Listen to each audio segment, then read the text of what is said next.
Before we begin, I just want to say I hope when I'm that age I look half as good as Clint does. To live to be 88 years old is a huge accomplishment, let alone to still be walking around, lucid, talking, and not just that, this dude's still directing movies and acting in them. And they're good movies. It's really remarkable. And I got to give the guy credit for having so much passion and so much dedication to his art that he's willing to keep doing it. And this is something I've really noticed. The key to kind of living, if not necessarily a long life, but one in which you're a whole person, where like because I find a lot of old people, if they retire and then they don't find anything to do with in their retirement, their mental and physical health just rapidly declines. And I find older people, and this is obviously exempting like health, specific health issues like strokes or whatever, but older people who are still very intellectually curious, like they read, they're involved with their church, they do volunteer work, they have a hobby like woodworking or gardening or something. Those people seem a lot less old or a lot more together than people of that age who don't have that kind of thing. Like my grandfather, who's comes from old German Mennonite stock, even though he retired like I don't know what, like 30, 40 years ago now, he still had a part-time job he worked 3 days a week for. He had about an acre of land that he not exactly farmed. He mainly grew flowers and grapes and pumpkins and vegetables and stuff. And he had a wood stove, and he would go and chop wood. And he did that up until he was like basically 87. And he's finally backed off a bit on that. But like I know people who are like 20 years younger than him who aren't anywhere near as active. So I think that's kind of the key to it. And like in Clint's case, the guy, like I said, he's 88 years old. He's still walking around. He's still making movies. He's still Clint Eastwood. So I think that's just something important to keep in mind is if you retire, get something to do, even if it's just reading books, even if it's just studying. In Canada, at least, you could, I think if you're a senior, you can go to college for free. You could just go and take courses or go and audit them, something like that. Go do that. It keeps your mind busy and it prevents it from degenerating. It's also why I kind of criticize NEATdom, because NEATdom really rots your brain. I mean, it's very hard for people to not have some kind of purpose in their life.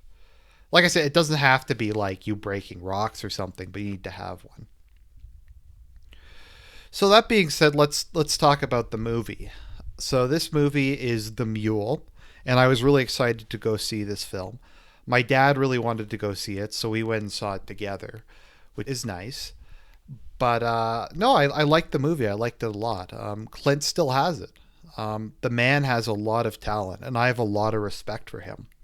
Like I have a lot of respect for Sylvester Stallone, because both Clint and Stallone are directors and actors. They'll direct and act in the movie that they're in, and they're good movies.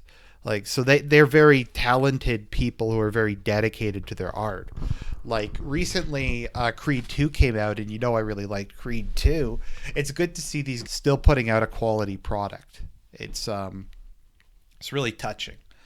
So The Mule is the story of Earl Stone, who's a 90-year-old horticulturalist Korean War veteran. So he's estranged from his family, and he kind of lives in a small farm where he tends to his flowers. So he kind of spent his entire life on the road, selling his flowers, traveling from place to place. He's very well respected in the community and in his field. By the way, this is based on a true story. The actual story is pretty similar to the movie. From what research I did, it's a little different, but most of it's just kind of for making a coherent narrative. But anyways, because he spent all this time away from his family, he's kind of despised by them. He's estranged from his wife. His daughter won't speak to him. His granddaughter is the only person who likes him. His daughter hates him because he missed her wedding to go to a flower show. His wife hates him because he's a deadbeat, etc. So like the movie opens with him getting kicked out of his farm because his house is foreclosed upon. He doesn't have any money anymore. So here he is, 90 years old. He doesn't have any cash. What is he going to do? So he goes to his daughter's wedding, or I guess her engagement party, and there's a Mexican there, and the Mexican guy's like, "Is it you got a bunch of stickers on your truck?" That's not a very good fake Hispanic accent, but he's like, "Yeah, I drove all over the states. I drove to like 38 of them or something. I'm a really good driver. Never had a ticket, never had like even a parking ticket, never sped. Really good driver." And the Mexican guy is thinking, "Okay, we got this 90-year-old white dude war vet. Let's get him to transport our coke." So Earl goes and he's just told to pick up a package and drive it from Texas up to the the the outskirts of Chicago and to leave it at a hotel, at a motel. So he does that, and kind of the funny thing is, and this is kind of a perspective you don't always get, is he has no fear of death because he's 90 years old, and he knows he can die whenever. So he'll like tell off the cartel member thugs and stuff, like he just doesn't give a crap because he doesn't really care if they kill him. In some ways, it would solve his problems because it's not like he's going to go on and have like a lengthy future at this point. But yeah, so he runs the first drugs, and I think they give him like 10 grand or something in cash.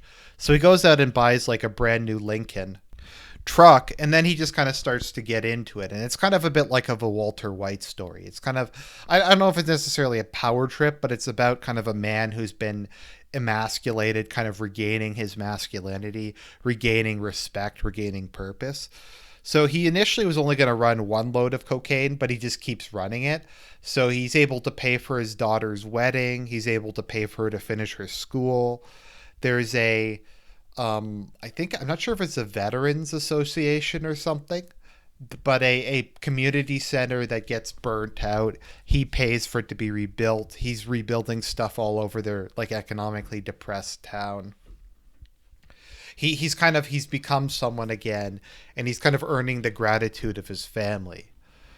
And so a lot of the movie is just kind of that, and it's interesting because one of the core themes in it is him trying to get back into his family's graces, because he says this to Bradley Cooper's character: "I've kind of wasted my life because my daughter and my family won't even talk to me, and here I am 90 years old, and I don't have anything. I don't even have my flowers anymore." And that's kind of the ongoing thing, is he's at this point he's just trying to make money so he can leave it to his granddaughter and hope that she'll have a better life than he did, and that she won't make the same mistakes he has. So the movie is really kind of charming and funny. He goes down south and meets the leader of the cartel, the Don in charge of it. They give him like a handler.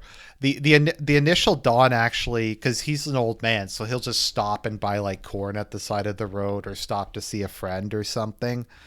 And the cartels like really don't like it, but the Don's like, okay, well, that makes him really hard to track because his pattern's really irregular, and he doesn't arrive at like the specified time. So eventually what winds up happening is the Don gets killed, and his second in command takes over, who's a real hard ass. And he basically decrees that Earl has to just follow a very tight schedule. He can't stop. He can't do anything.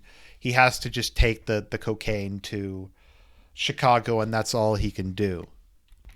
While he's doing this, he gets a phone call that his ex-wife is dying, presumably of cancer, and he has to go to her. But if he leaves, then he knows that they'll kill him. So he goes to her, and they reconcile, and it's a very touching scene. There's kind of a funny little moment where she's like, "Are you ever going to tell me where you got all the money?" And he just explains exactly what he's been doing, that he's a drug mule. And she just laughs and is like, "I guess you're not going to tell me." So she has her funeral. His daughter finally starts to talk to him. So he goes back to face the music. He goes back and he's like, "Look, if you guys want to kill me, I broke my word, whatever." So they agree to let him have one more run, and then they're going to kill him at the end of that, which they don't tell him, obviously. So meanwhile, Bradley Cooper and Lawrence Fishburne have managed to track him down. So as he's making his last run, they succeed in capturing him and taking him to jail. And we have kind of a and his lawyer's like about to make some big defense, and he's like, "No, I did it." And he's like, "Are you sure you want to say that, sir?" And he's like, "Yeah, I was a mule. I'm not going to pretend it wasn't me. It was 100% me." So they send him to jail. I think he only wound up serving in real life 1 year, 1 or 2 years, and then they released him. And then he died. So the IRL person is dead at this point. But it's a really interesting story. I think something it touches on, and I don't know if this is a modern thing or an American thing or a Western thing in general.